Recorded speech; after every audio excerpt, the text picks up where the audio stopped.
Bonjour à tous, aujourd'hui j'ai l'immense plaisir de vous proposer cette 79e clé qui s'intitule l'ego spirituel. Alors il s'agit du deuxième chapitre, mais c'est la deuxième vidéo, j'ai coupé la première parce que sinon elle était un peu trop longue. Aujourd'hui on va continuer dans cette idée d'entrevoir un petit peu les différents écueils, les différents obstacles que l'on peut avoir dans la spiritualité à travers l'ego spirituel. Alors, encore une fois, le but n'est pas de fustiger, le but est juste en fait de mettre la lumière sur des points d'obscurité qui nous concernent tous. Quand je parle de ça, je ne m'en exclus pas, j'essaie de vous donner aussi des points sur lesquels je suis confronté à ça et j'en fais partie, je suis humain comme tout le monde. Je vous dis, je ne suis pas objectif, j'essaie de l'être, d'aspirer à une forme d'objectivité, mais je suis humain et donc subjectif.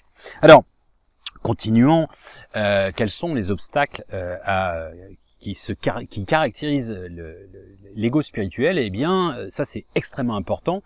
C'est de n'être exclusivement que dans le savoir, et de ne pas être dans la pratique au quotidien. Alors, on avait vu dans la vidéo précédente cette notion, en gros, vous mettez pas dans la vie de tous les jours, et alors que la vie c'est contempler. C'est pas être, on est spirituel quand on fait une retraite, ou bien quand on regarde une certaine vidéo.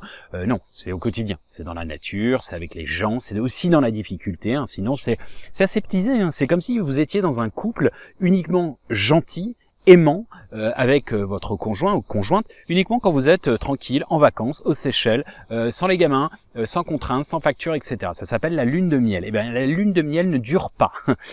Et ça c'est quelque chose, on peut l'amplifier, mais il y a des moments où ce sera orageux, où il fera pas beau, où il y aura facture à payer, où tout vous feront chier, vous serez peut-être en dépression parce que vous serez malade, etc., etc. Il y a plein de conséquences. Et bien c'est dans ces moments-là on voit le véritable amour, et c'est dans ces moments où on est dans la torpeur, dans la difficulté, que l'on voit la véritable profonde spiritualité. Et c'est pas croire quand on est en danger ou autre. Alors, l'expérience et la pratique, c'est essentiel. Comparé à la dimension théorique et de savoir exclusif, d'accord? Oui, il y a des gens, il y a des sachants qui cumulent, on va dire, en gros, toutes les connaissances entre guillemets comme des bibliothèques poussiéreuses et qui, en gros, ne mettent pas en pratique. Eh bien ça s'appelle de la culture G, c'est super de connaître toutes les voies, le taoïsme, le shintoïsme, le jaïnisme, allez, soyons fous, le zoroastrisme, etc. Super, bravo. C'est comme si je parlais 15 langues et je parle pas la langue du cœur. Et je suis un gros connard. En gros, je connais que des insultes et ou bien je mets pas en pratique et je n'aide pas, je partage pas, je suis juste là pour écraser les autres. Ça n'a aucun intérêt. Enfin, à mon sens. Après ça, c'est un jugement encore une fois. Mais encore une fois, cette notion pour l'étaler, il y en a beaucoup, je vous promets, il y en a beaucoup. Alors, il y a à l'extrême les sachants, ceux qui incarnent un savoir et ils sont bien contents. C'est un peu comme, vous avez des vieux profs retraités, très souvent, mes parents sont profs, ma mère est prof, etc. Je suis moi-même enseignant, je sais pas fustiger, mais vous allez comprendre le concept. Vous êtes en voyage, vous êtes en Égypte ou en Grèce et vous avez le sachant. Alors le mec, il s'est, branlé sur 10 000 bouquins juste pour poser des cols au guide, d'accord? Le guide, il est là, il est opérateur, il montre à tout le monde, il explique son schéma, etc. Et il veut poser des cols. Mais vous avez, dans la classe, le gamin, je dois avouer que j'en étais un petit peu quand j'étais gamin. Oui, j'aimais poser des cols quand j'étais ado ou même en primaire. Donc, on se refait pas, ça veut peut-être dire qu'il y a encore un truc sous-jacent en moi. Mais bon. Ce côté à toujours vouloir imposer et le claquer, la ramener tout le temps pour se faire mousser, briller, etc. Et puis vous l'avez aussi, il y a les sachants qui sont des vieilles bibliothèques qui existent depuis longtemps. Puis vous avez aussi les nouveaux entrants. Il y a des nouveaux entrants. Alors depuis la pandémie, il y en a foison. On a ouvert les portes, les gates, les portails. Et pas tous évidemment. Il y en a, c'est très qualitatif. Et je vois justement une humilité, une capacité à évoluer bien plus que certains qui sont là depuis 15, 20 ans dedans. Mais il y a aussi des gens, ça c'est tout le sketch, je vous invite à regarder sur la parodie sur Coach de vie, vice, hein, les messages des guides où ouais, non mais je suis coach de vie, je suis coach de tout. Et en gros, il s'est, comme il dit, éveillé depuis à peine 1 an, et il est chaman, il est machin, il est ceci. Et en fait, il est expert de tout. Et ça, pour vous dire, c'est pas complètement, c'est un truc que vous avez au quotidien, que ce soit dans la spiritualité, puis toutes les, on va dire, les extensions, développement personnel. Mais je vois plein de gamins qui ont 22, 23 ans et qui sont coachs de vie. Ah oui, donc c'est un peu le principe du prêtre qui va être conseiller conjugal. Ok, mais t'as jamais été marié, comment veux-tu savoir? Ou conseiller sexuel. Bon, ça c'est à l'époque en l'occurrence. Hein. Bon bref, vous avez bien compris l'histoire. Mais j'ai eu pire. J'ai eu une sur LinkedIn. J'avais 40 ans à l'époque. Sur LinkedIn, c'est une gamine qui a 19 ans, qui a même pas fini ses études et qui veut me coacher, coach de vie.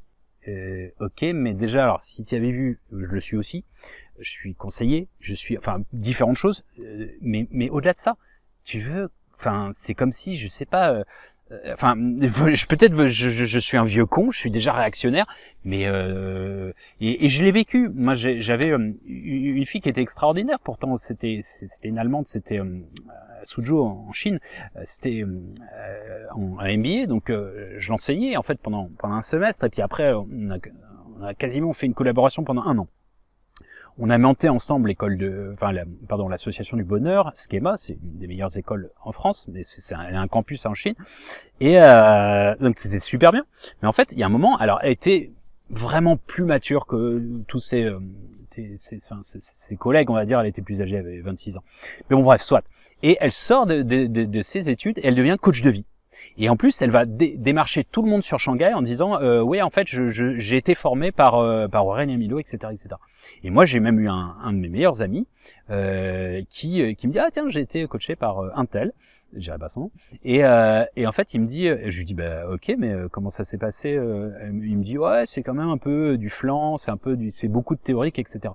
Et moi, je tombais des nues parce que la prospection comme telle, ça veut dire que je la coopte? Non. J'ai essayé de l'aider, mais je lui ai toujours dit, et je me souviens quand elle m'en avait voulu, je lui avais toujours dit, mais fais tes classes, va bosser un peu, va voir la violence, coach de vie et puis coach de société, etc. Et comme consultant, quand j'étais plus jeune, après mon école de commerce, je voulais être consultant justement, pas en 2 mots, hein. Mais je me suis dit, tu peux le faire uniquement quand t'as une expérience comme j'ai fait mes cours de management, pour vous dire. C'était le dernier que j'ai fait. En date, je l'ai fait il y a 2 ans, je crois. C'est l'un des plus durs. Je l'ai fait quand j'avais 41 ou 42 ans. Pourquoi? Parce que j'avais, grâce à ça, au moins une expérience de 20 ans en la matière. Sinon, c'est extrêmement compliqué. Vous arrivez, vous sortez d'école de commerce, vous ne connaissez que la théorie, et vous allez apprendre la vie à des gens qui ont une expérience de vie.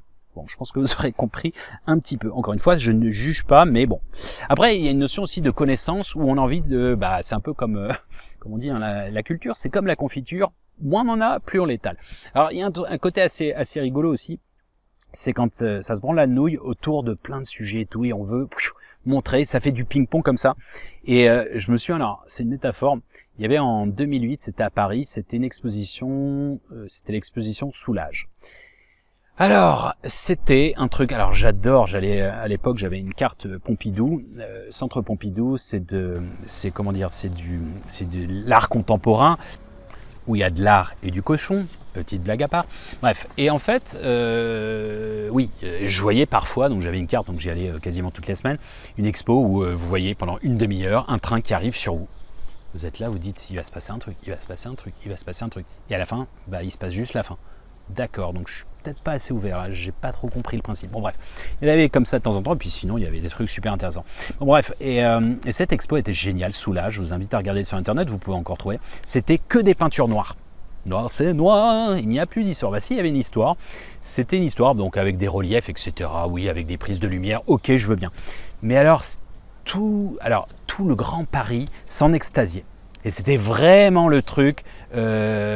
You have to see, comme the place to be, c'est you have to see, c'était vraiment le truc. Alors qu'est-ce que t'en as passé? J'en ai pensé que je me suis fait chier et que c'était que des croûtes pour moi. Alors je peux comprendre le principe, mais s'extasier, c'était vraiment le truc, il fallait aimer. Et si vous disiez comme moi, bah vous étiez un beauf, quoi.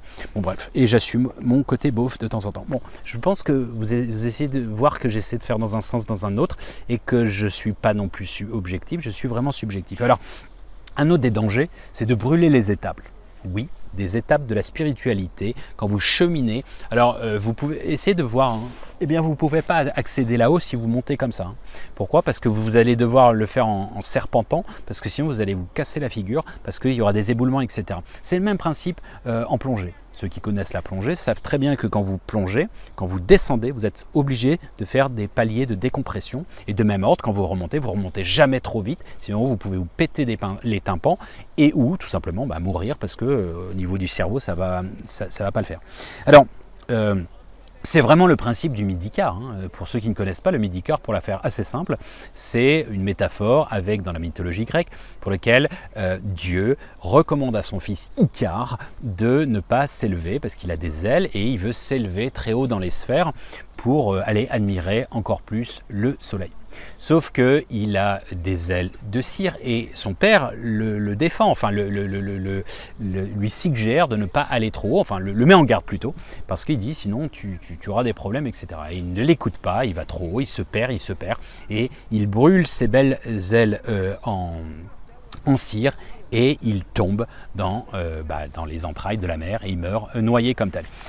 Ça, c'est une métaphore très très importante. Pourquoi ?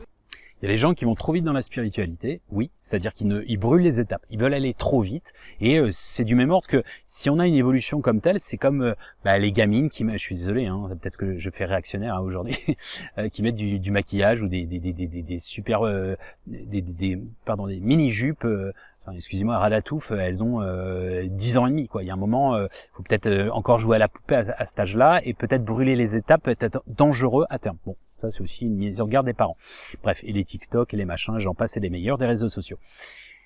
Bref, respectez les étapes. Pourquoi? Parce que, encore une fois, les sphères de conscience. Vous déversez, vous pétez un barrage, et vous voulez un verre d'eau? Tenez, on pète le barrage.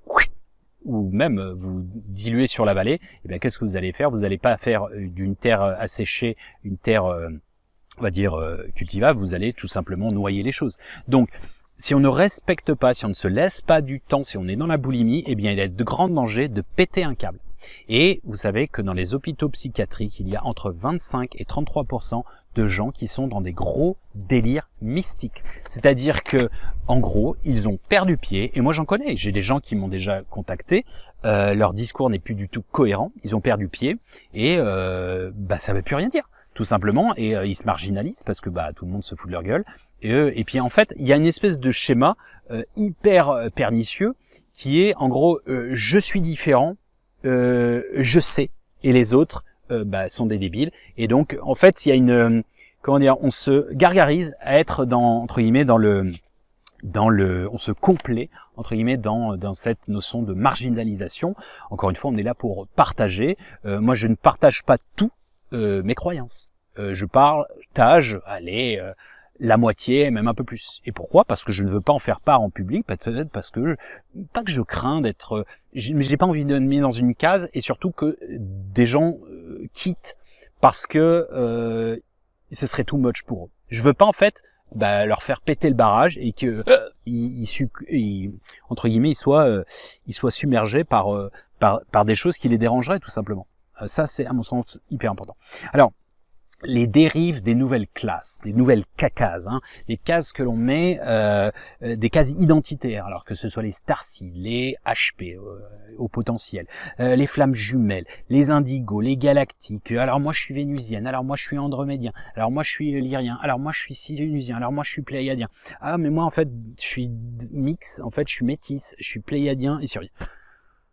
En fait, la spiritualité, on est censé sortir de cette dimension dualiste de notre société où on nous a mis dans des cases. Si on est comptable, on peut pas être spirituel. Si on est dans l'humanitaire, on peut pas, être passionné, de loi, etc., de droit.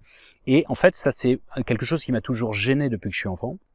C'est pour ça que je disais souvent je veux être idéeur ou pâtissier magicien ou ce genre de truc pour essayer de casser. J'ai toujours dit j'aime mon père, j'aime ma mère, j'aime ma sœur, etc. J'aime dans l'absolu. Alors pourquoi je devrais faire des choix, hein? C'est aussi toute ma vision holistique du fait que je n'épouse pas nécessairement une religion, mais tous les chemins mènent à Rome, et c'est pour ça que j'ai été intéressé à les étudier. Mais de remettre en fait dans les petites cases et de remettre des notions de grille telles alors lui c'est un indigo, etc. Je ne sais pas ce que ça apporte, à part encore de la segmentation, mais en fait, on recrée notre même matrice de laquelle on veut sortir pour certains, etc. Alors, c'est bien de vouloir démocratiser le sacré, la spiritualité, le rendre plus accessible. C'est quelque chose sur lequel, pendant longtemps, adolescent, ça me saoulait cette règle de l'arcane sur laquelle si on sait, si on a une connaissance, si on est initié, il ne faut pas en parler. D'où certaines sectes, d'où certaines loges, d'où certaines... Ok. Et en fait, ça me saoulait en me disant, mais non, mais tu as créé tout le monde à son image. Donc normalement, avec certains mots, avec certaines adaptations, tout le monde est apte à comprendre, etc. Et en fait, bon, c'est bien de démocratiser et de vulgariser, même si le terme vulgariser peut être perçu comme vulgaire, de rendre vulgaire, mais c'est pas le cas. En général, c'est plutôt démocratiser, le rendre accessible, démos, le peuple, aux gens, une large majorité de gens. Mais il y a un danger, quand même, que je comprends avec la règle de l'arcade aujourd'hui, c'est le fait de simplifier tout et de, entre guillemets, de banaliser, voire de ridiculiser. J'ai toujours dit, je vais vous donner un exemple, dans tout ce qui est texte sacré, religieux et autres, les textes sacrés sont la hauteur de l'ouverture du cœur et de conscience des gens. Quelqu'un qui lirait un livre sacré, religieux, avec une petite vision comme ça, eh bien, il ne percevrait pas l'essence magique de certaines interprétations et surtout de certains niveaux de langage, niveaux de lecture, etc., etc. À bon entendeur, salut, c'est vrai pour beaucoup de religieux et de religions, et également, et ça de tout temps, et aussi dans la spiritualité contemporaine aujourd'hui 2.0, virtuelle, spiritualité virtuelle, New Age, qui est à foison sur Internet. Et ça, je peux vous en donner plein des exemples comme ça, mais vous voyez une marelle, j'ai déjà dit, une marelle et la Kabbale juste à côté. Et c'était écrit ce qui justifie cela ou CQFD ou un truc comme ça. Et tout le monde disait ah ouais, je comprends mieux maintenant et tout. Mais qu'est-ce que tu comprends avec leur relation avec la marelle? Ok, c'est un cheminement intérieur, pourquoi pas? Il y a des strates, ok, énergétiques, ouais, alors la marelle peut-être pas. La marelle, ça prend à l'âge de 40 ans. Non, la Kabbale s'initie à l'âge de 40 ans. Pourquoi? Pour qu'il y ait un stade de maturité pour l'individu. Et honnêtement, certains l'ayant étudié basculent même dans la folie, tellement c'est puissant, et peuvent se brûler les ailes, comme le Midikar, et se foutre les doigts dans la prise et rester coincés. Tellement c'est empreint de magie et empreint d'égrégore, de notions de force, etc., de jeu de rôle en quelque sorte, de ces combinaisons, et c'est très complexe. C'est extrêmement complexe. Et le simplifier en disant ouais, c'est comme la marelle, bah ça ridiculise au final entre guillemets la spiritualité. Ce sont des simplifications, des raccourcis qui font pour moi du mal à la spiritualité. Alors c'est bien d'ouvrir les champs, mais à l'extrême non. Alors c'est comme toutes ces photos qui sont à foison pareil. On a l'impression qu'on ne voit plus que ça entre les messages canalisés, les galactiques et les ressentis. Alors notamment les photos. Alors les photos à foison avec les nuages. Ah, regardez l'ange et tout. Alors que Photoshop, il y en a, mais la plupart c'est des Photoshop. Regardez cette photo que j'ai prise. Alors moi je fais un petit Google. Je vais voir dans Google Images, faites-le. Oh tiens, c'est marrant, elle a déjà été mise des dizaines et des dizaines de fois par quelqu'un d'autre depuis des années. Mais c'est marrant, tu l'as prise, tu viens de la prendre hier. Oh, mais c'est marrant, mais tu mens. Bon bref. Pourquoi? Pour faire de la putaclic. Putaclic, c'est ça, c'est pour faire du buzz, je sais pas. Bon bref. Et c'est un peu gênant. Et surtout en fait, que ce soit les nuages ou les signes, etc. Alors il y a eu un moment, c'était la grande mode. Il y avait, tout le monde prenait, alors soit des cœurs super mal faits, ou je sais pas, il y a un gros crachat, puis ça fait une forme de cœur si vous le prenez d'un certain angle, peut-être. Ok. ou dans votre tasse de café, enfin tous ces trucs-là, mais il y avait aussi les plumes. Alors les plumes, oh regardez, qu'est-ce que ça veut me dire le plume? Bah c'est juste qu'il y a eu un pigeon, il y a une demi-heure qui a perdu une plume, quoi. Ou peut-être que t'as une plume. Et ça, tout le monde s'en extasiait. Et c'était très rigolo parce qu'il y avait des phénomènes de mode. Je vous jure, je suis autant sur les anglo-saxons que sur les francophones. Donc je vois, et c'est vraiment du copier-coller. Donc il y avait des espèces d'influences. Alors vous allez me dire, c'est dans les égrégores. Je suis pas tout à fait sûr qu'on puisse voir du sacré là-dedans. Et dans les nuages, mais c'est le principe de base de psychologie du test de Rorschach. Tapez sur Internet ce qu'est le test de Rorschach. Vous prenez une feuille, vous mettez de l'encre et vous la refermez et vous regardez, ça fait une tache dégueulasse qui ne ressemble à que dalle, sauf que, en fait, dans la psychologie, dans la complexion de la personne, il va voir certaines choses que vous ne verrez pas. Et ça traduit votre propre psyché, votre état du moment, etc. Donc, c'est bien de voir dans les nuages, mais de voir exclusivement de ça et le reste, on n'en a rien à foutre. Pour moi, c'est la spiritualité, encore une fois, de bas étage, mais encore une fois, vous l'avez vu? Ni vu ni connu, enfin, pas vu, pas pris. Si, là, je mets le doigt, égo spirituel, mais j'ai aucun problème à le dire, vous voyez? Alors, vous savez, Einstein, je le cite beaucoup, hein, c'est l'un de mes 3 grands mentors, et 3 à 5 mentors, et pas menteur, bonimenteur.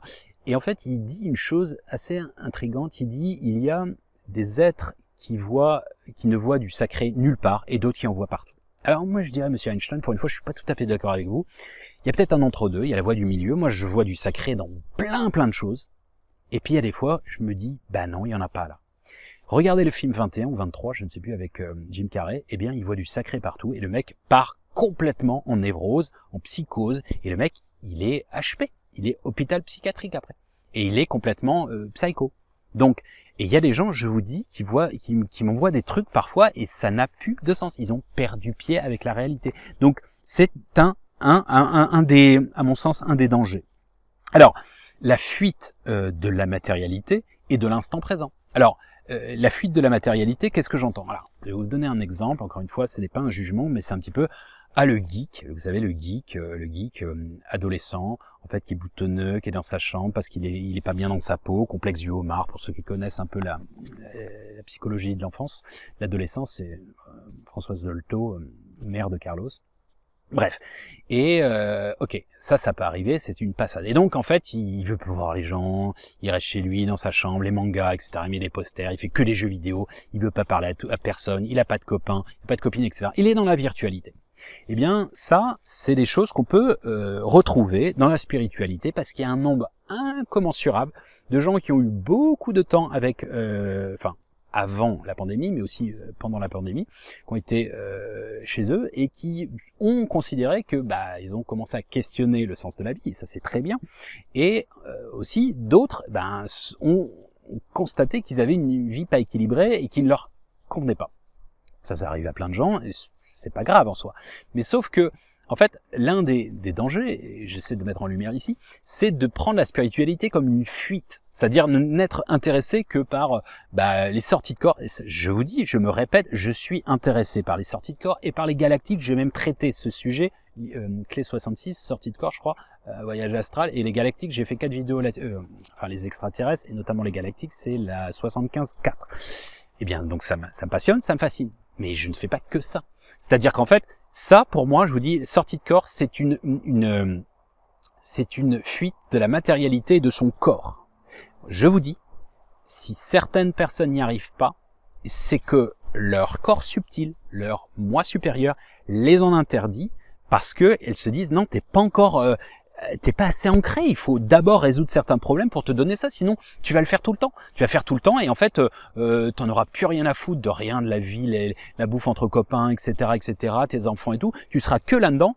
Eh bien, c'est comme si vous vous disiez, non mais en fait, moi j'aime pas la vie, donc je me réfugie en fait dans le sommeil. Donc je vais prendre des somnifères tout le temps et j'adore rêver. Donc je dors 18 heures par jour. Ça c'est une fuite, c'est le même principe.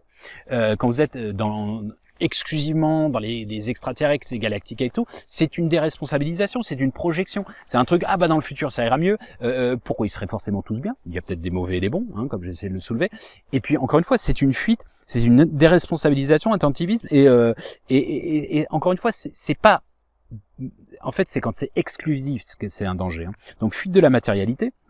et fuite de l'instant présent. C'est-à-dire, par exemple, quand on attend toujours, et que je vous dis, quand vous voyez le succès des médiums, des médias et des channels aujourd'hui, c'est assez, c'est inquiétant parce que ça sous-entend en fait que vous arrivez avec, vous avez fait des recherches, vous avez une intuition sur des trucs, mais ça tout le monde s'en fout parce que vous avez pas dit vu à la télé, canalisé. Donc ça a plus de poids.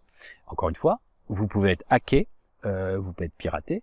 Il y en a énormément qui disent des choses complètement contradictoires, donc ça veut dire que dans le lot il y en aura forcément, alors ok, multidimensionnalité, ils ont peut-être raison dans leur multivers, ok, pourquoi pas, on peut discuter là-dessus, mais je pense que vous aurez compris. Danger aussi de l'auto-réalisation, c'est-à-dire que non, ça marchera pas avec elle. Non. Voyez un petit peu le futur, clé 43, et sur l'amour, clé 60. Non, ça marchera pas avec elle. Ok, vous allez vous conditionner à ce que ça marchera pas avec elle. Ou bien vous êtes persuadé, ah non, elle va te tromper, ou il va te tromper. Comme ça, vous allez toujours être en boucle, vous allez être chiante ou chiant avec lui, etc., etc. Et en fait, vous allez co-réaliser ça. La personne va se barrer un jour, quelqu'un ou pas, et vous allez dire, tiens, j'avais raison. Non, vous aviez pas raison, c'est juste qu'en fait, vous l'avez auto-conditionné, vous êtes auto-conditionné, vous avez, au-delà des fréquences, vous avez agi en fonction d'un résultat inconscient. Donc c'est l'autoréalisation. Pourquoi dans énormément de religions, et notamment en islam, dans le christianisme, dans le judaïsme au départ, mais après ça c'est disparu, pourquoi c'est interdit de regarder dans le futur, etc. Pour ça, pour cette simple et bonne raison. Ça vous fige dans un futur, plutôt que dans des destinées potentielles qui peut-être se superposent en fonction de multidimensionnalité. Je vous invite vraiment à méditer là-dessus. Je sais que je me ferai pas que des copains, je m'en fous. Ou bien ces notions de, j'ai déjà dit, mais je serai en harmonie quand on sera passé dans la 5D, ou je serai en harmonie quand j'aurai trouvé ma flamme jumelle, quand j'aurai trouvé l'homme de ma vie, quand j'aurai, changé de boulot, quand j'aurai changé de boss, quand j'aurai gagné au loto, quand le gouvernement aura changé, etc., etc. Bon, ok. Ensuite, les fuites, c'est aussi cette notion de tout ce qui est, encore une fois, attentivisme et phrases clichés. Alors ça, c'est à foison en ce moment, pareil, sur les réseaux sociaux. C'est les trucs, c'est vraiment du commercial. C'est vraiment de la putaclic. Et ça, j'en vois énormément qui commencent à le faire, et pourtant je les connais, et c'est des amis, etc. Et ça me fait vraiment chier qu'ils se mettent là-dedans. Phrase bidon. Avant la fin de la semaine, tu vas avoir une rentrée d'argent. Écris oui. Je le veux. Quand même. Alors, qu'est-ce qu'il va faire? Parce que tu as écrit je le veux, eh bien tu vas avoir une rentrée d'argent. Un mec va te filer 50 balles qu'il te devait, tu as une rentrée d'argent. Donc moi j'ai toujours envie de dire, si tu dis je le veux, si tu veux être un mouton, ou bien on fait les comptes dans une semaine pour voir si ça a marché ou pas. Donc, vous voyez, c'est tous ces trucs où, phrase cliché, l'univers va t'envoyer un superbe nouvelle avant la fin, avant la fin de l'année, où ça arrive, etc. Et tout le monde, oui, je le veux, amen, amen, amen, amen la thune, amen, amen, amen.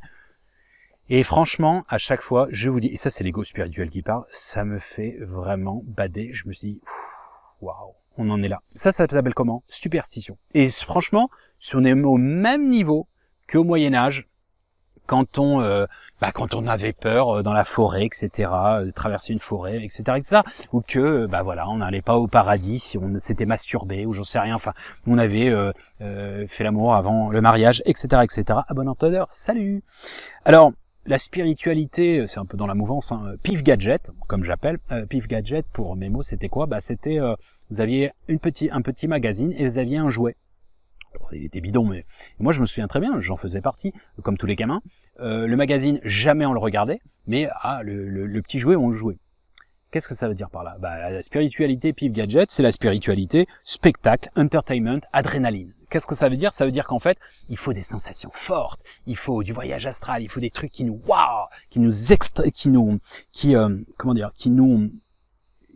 émoustillent, quoi, un peu comme un film avec beaucoup de suspense, de l'adrénaline, je vous dis, du spectacle, quoi. La spiritualité, c'est plutôt, dans l'autre sens, c'est de rendre l'ordinaire en extraordinaire. C'est de faire en sorte,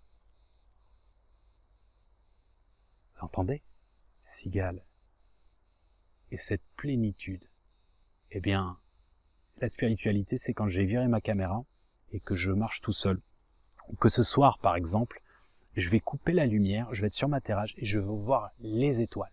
Et je vais fermer ma grande gueule pendant des heures et je vais admirer comme tel et tout. Eh bien ça, pour moi, c'est ça rendre, et ça va être magique. Comme ça l'a été hier soir, comme ça l'a été avant-hier soir, etc., etc. Et des gens viendraient dans ma vie en disant « Wow, qu'est-ce que c'est boring, qu'est-ce que c'est ennuyeux !» Vous voyez? Et le fait d'être toujours dans cette quête, eh bien on est dans la boulimie, de prendre de la coke de la spiritualité en gros. Bref. Vous savez, il y a des synchronicités simples dans le grand livre de la vie. Le grand livre de la vie, en fait, il vous parle au quotidien. C'est juste qu'on ne sait pas lire la plupart du temps et lire entre les lignes. C'est-à-dire qu'en fait, on est moins réceptif, on est moins sensible. Pourquoi? Parce qu'on ne laisse pas la présence descendre. Et comment on fait? On arrête le mental, on le débranche. Mais pour ce faire, eh bien, il y a des techniques, la pleine conscience, etc., etc. On y viendra dans la prochaine vidéo. Alors, je vous ai dit déjà les spirituels ou les religieux paradoxaux, comme je les appelle, je vais à l'église ou à la mosquée, et puis après je me comporte comme un individu ignoble au quotidien ou dans les commentaires. Alors ça, les commentaires, ça fait mal aux yeux. La plupart du temps, sur les réseaux sociaux, où ça s'étripe, ou bien dans les commentaires de vidéos YouTube et autres. Alors, pas trop sur ma chaîne, mais ça m'arrive sur des interviews que je fais. Alors, ça va, c'est minoritaire, mais vous dites, mais comment vous pouvez arriver et défoncer quelqu'un? Alors, sous pseudo, quelle audace derrière ton clavier. C'est très facile, sans photo, sans, comment dirais-je, avec un pseudo. Mais en conférence, vous ne feriez jamais ça. Vous n'auriez jamais le culot de dire, ouais, on sait ça, on le sait déjà. Ou, c'est foutaise, ouais, c'est... Mais ça, en face de quelqu'un, vous le dites pas. Vous dites pas, des horreurs comme ça. Ou c'est quoi? Vous sentez tellement mal dans vos pompes qu'il faut vraiment déverser ce truc. Eh bien, franchement, ça vous baissez vos vibrations et vous baissez les vibrations de celui qui la reçoit et de celui qui la lit. Donc, il y a un moment, si ce que tu as à dire n'est pas plus beau que le silence, alors abstiens-toi. Et ça, c'est une sagesse soufie et également tibétaine. Et je vous dis, je l'ai eu encore il n'y a pas très longtemps, où une dame, je faisais avec Didier Santiago, et elle gueule en disant, ouais, mais l'introduction, elle est trop longue, etc., et vous nous agacez. Vous nous agacez. Mais madame, alors, je vais vous expliquer un truc. Moi, je prends mon temps.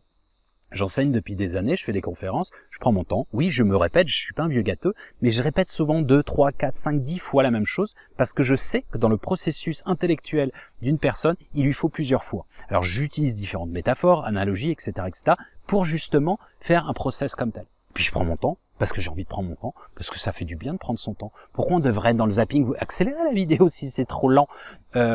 Et surtout, en fait, et donc je lui dis, mais madame, vous pouvez m'envoyer des conférences, des ouvrages, des vidéos que vous faites, comme ça je m'inspirais de votre grande sagesse, etc. Pas de réponse, parce que vous nous agacez. Mais vous n'êtes pas dit, à un moment, putain, il fait le clown là derrière la caméra, il a rien à gagner, il fait ça un soir, ça va lui prendre 2 heures, etc. Empathie. Comment on peut se dire dans la spiritualité, faire des namastés, câlins de lumière, et ensuite, c'est spirituel paradoxal, c'est le même que la religion paradoxale qui fustige les gens alors qu'il sort de la mosquée, de la Mecque ou de la messe, etc. Alors, le prosélytisme, c'est quoi? Le prosélytisme, je crois quelque chose et j'adhère à quelque chose et je veux que tout le monde adhère à la même chose. Alors, ce que j'aime à dire, c'est dans Synthèse de synthèse, le prosélytisme, c'est imposer sa vision aux autres, alors que tout dépend de notre point de vue.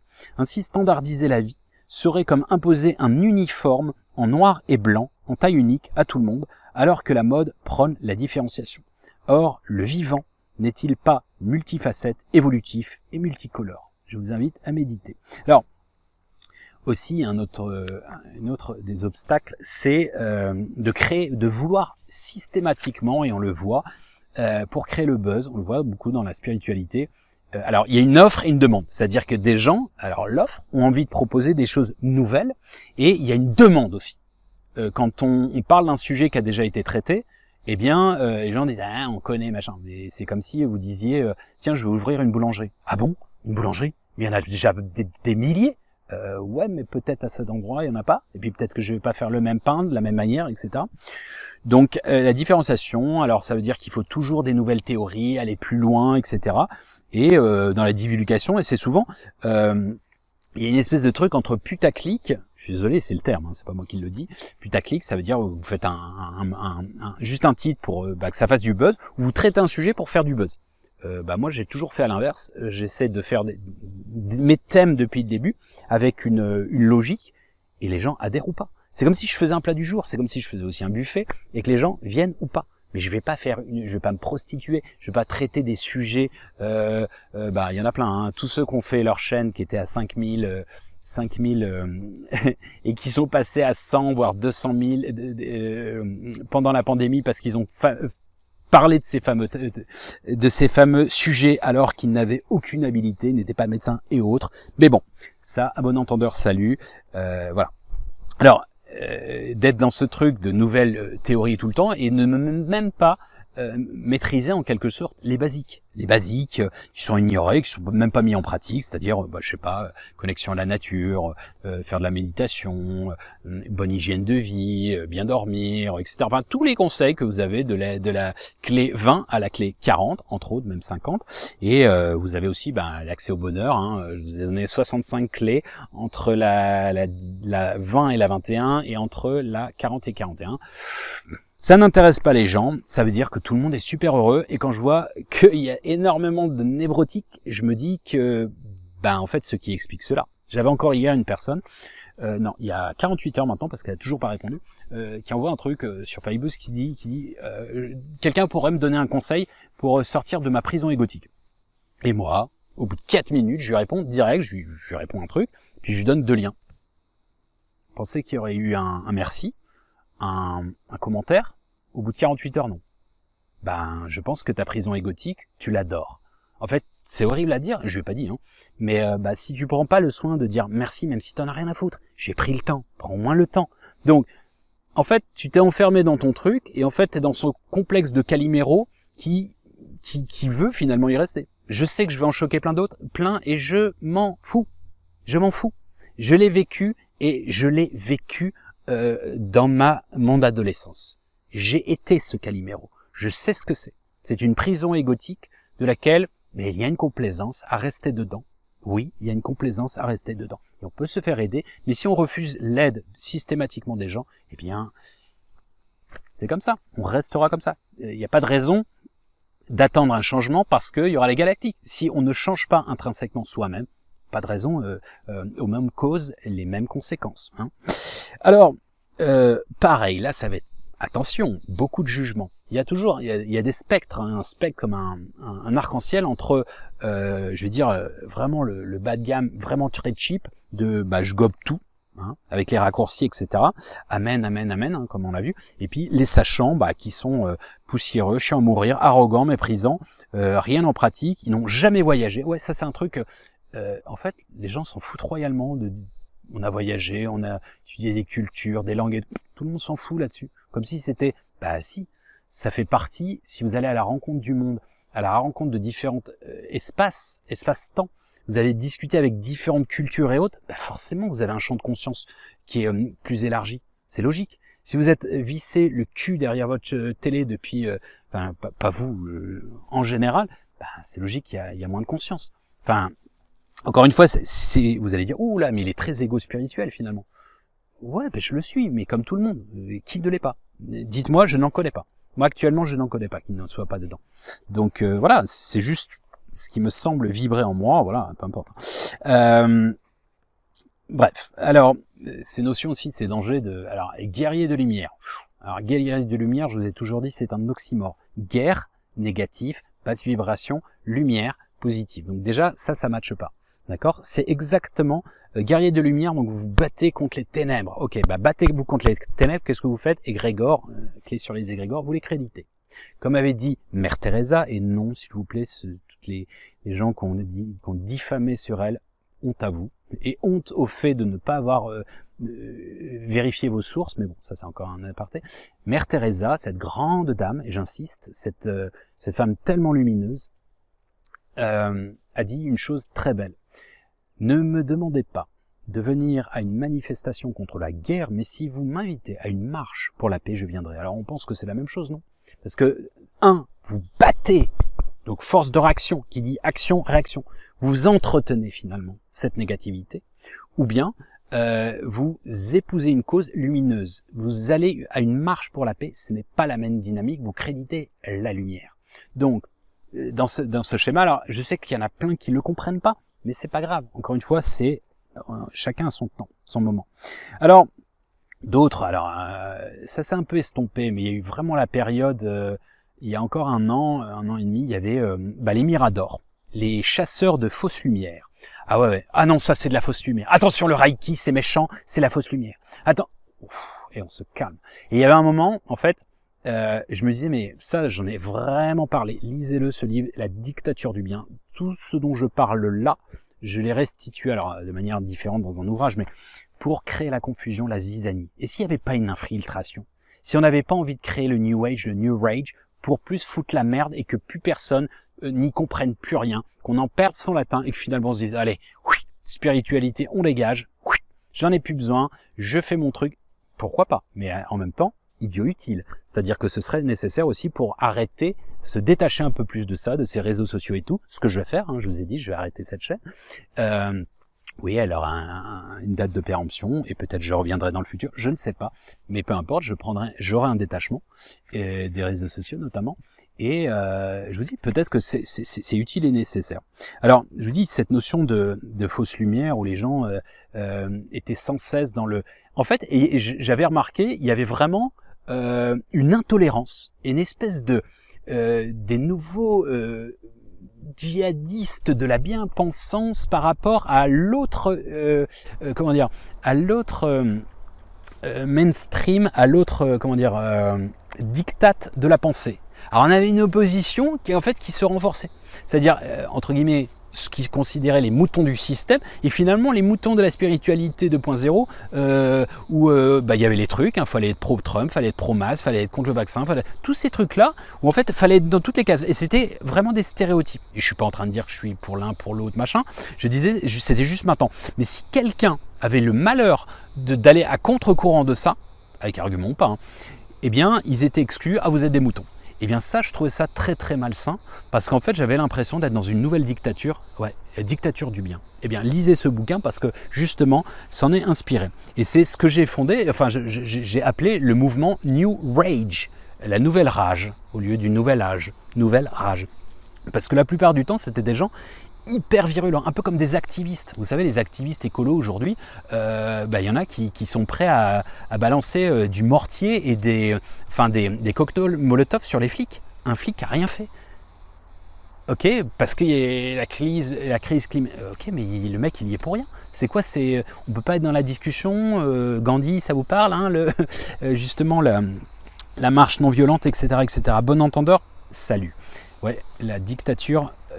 La nouvelle dictature alternative. Alors, le business de la foi, les marchands du temple, dans la Bible, je vous fais pas un dessin quand Jésus s'offusque et commence à prendre des fouets et tape et balance tout des tables et en disant vous avez fait de la maison de mon père un business de la foi entre guillemets, ce qui est faux, ce qui est pas faux, du genre ça je l'ai vécu, je me souviens je vais rentrer dans une église en Éthiopie, on me dit faut payer, je dis ah bon, et vous n'avez pas l'impression que Jésus était revenu pour bannir ça, ou pareil je vais chez les falachas, pareil ils veulent me faire payer pour, je dis ok, je paye pas.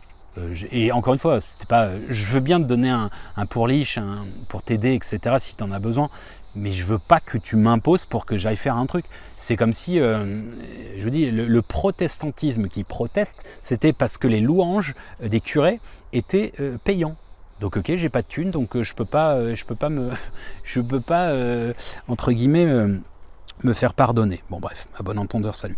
Alors business de la foi, c'est par exemple les retraites silencieuses, où vous faites rien, ou vous jeûnez, donc vous ne mangez rien à 5 000, 10 000 balles.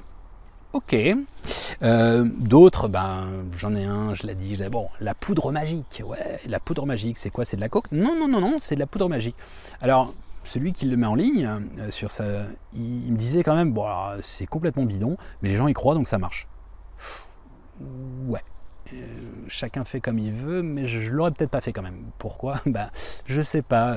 Si tu sais que c'est bidon, enfin, c'est un peu un attrape-couillon. Après, autre manière de voir les choses, ta foi t'a sauvé. Si il pense que ça fonctionne, et que ça fonctionne, je ne sais pas, point d'interrogation. Hein, mais vous aurez compris un petit peu mon questionnement. Alors, tous ces labels, patterns, qui sont très drôles, contemporains. Alors je vous en donne un, j'en ai parlé dans Récréation, où je fais tout justement ce truc où je ne fais rien, on peut tout me copier et je trouve ça assez rigolo, tout ce qui est copyright.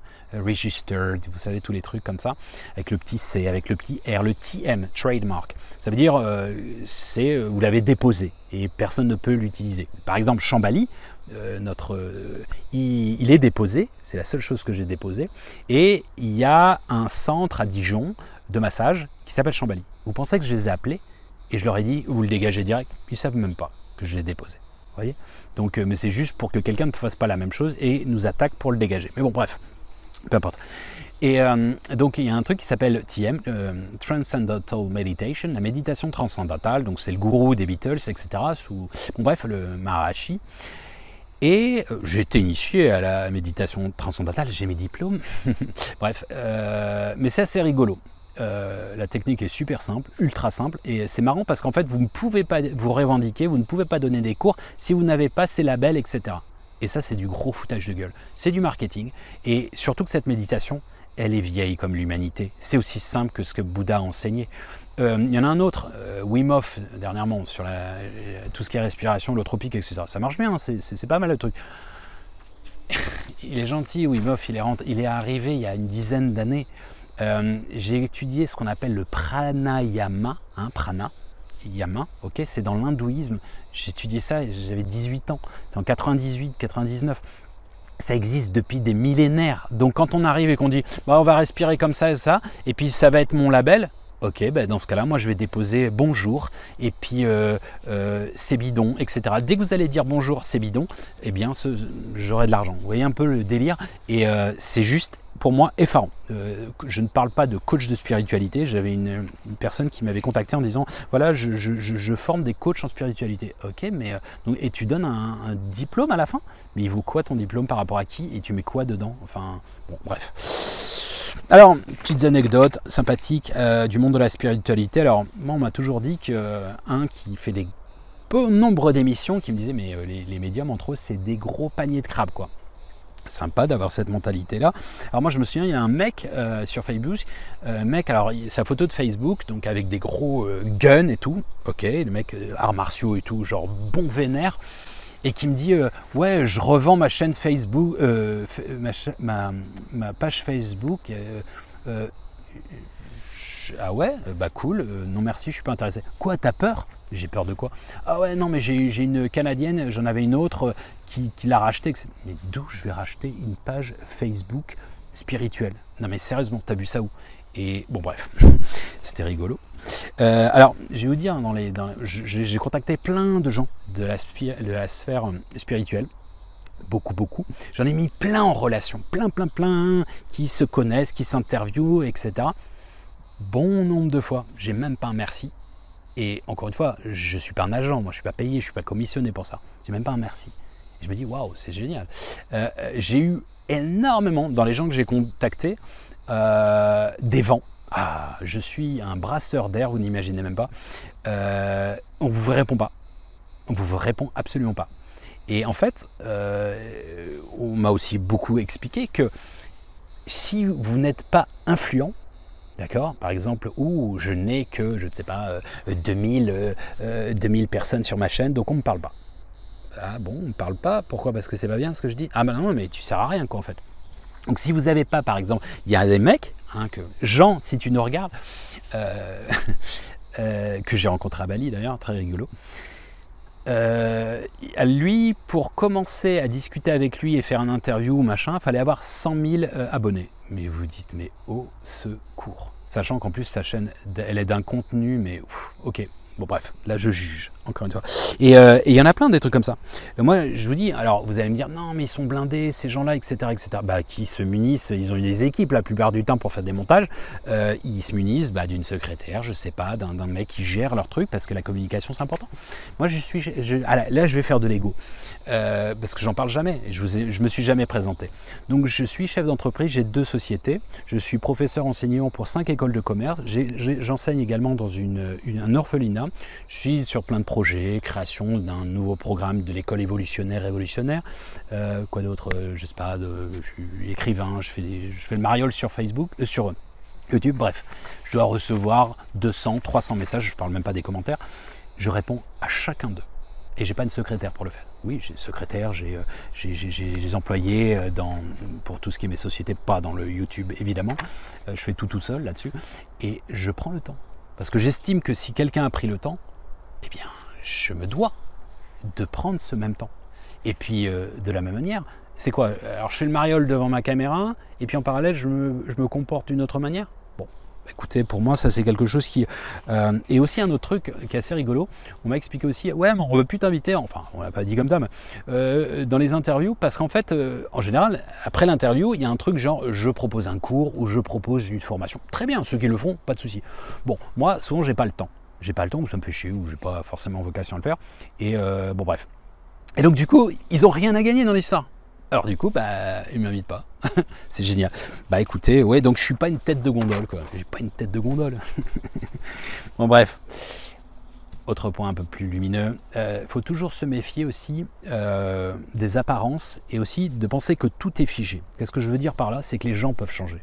Oui, les gens peuvent changer. Même les dits, ceux qui gèrent les multinationales, les politiques, etc. Oui, même certains gens qu'on estime dans l'obscurité, si on prie pour eux, si on les aide, etc. Oui, il y a un moment, ils peuvent aussi basculer et être beaucoup plus lumineux.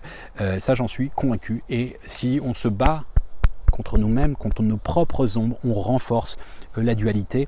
C'est...